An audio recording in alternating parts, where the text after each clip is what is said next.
The transport between Ikome and Nyakaliro was very bad.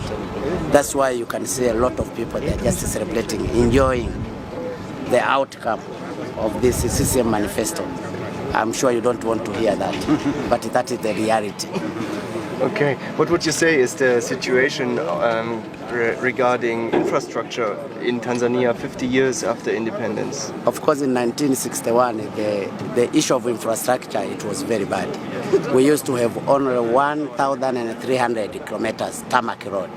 Now we have more than 60,500 kilometers network for the whole country of 949,000 square kilometers. But as well, we are now constructing more than 11,154 kilometers countrywide to be in tarmac roads.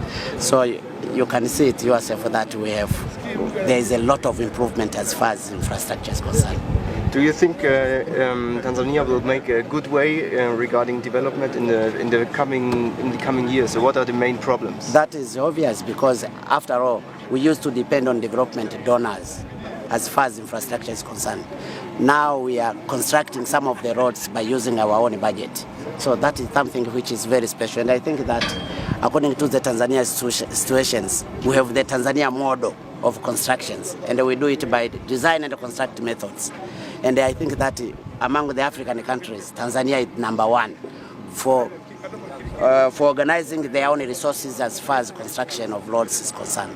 Okay, and what was the situation before this ferry took into? In 1961, we used to have only 5 ferries, and those for the whole country.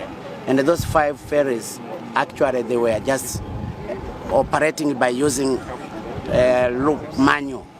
Now we have approximately 30, but the one which are now working, there are more than 29 ferries country-wise. Okay, very good. What was the situation when this ferry over there was broken, and I think there was no ferry for several years? Of course, people used to die in the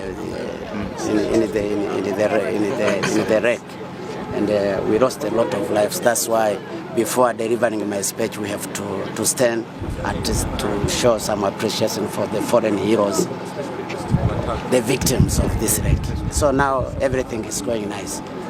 Okay, asante sana.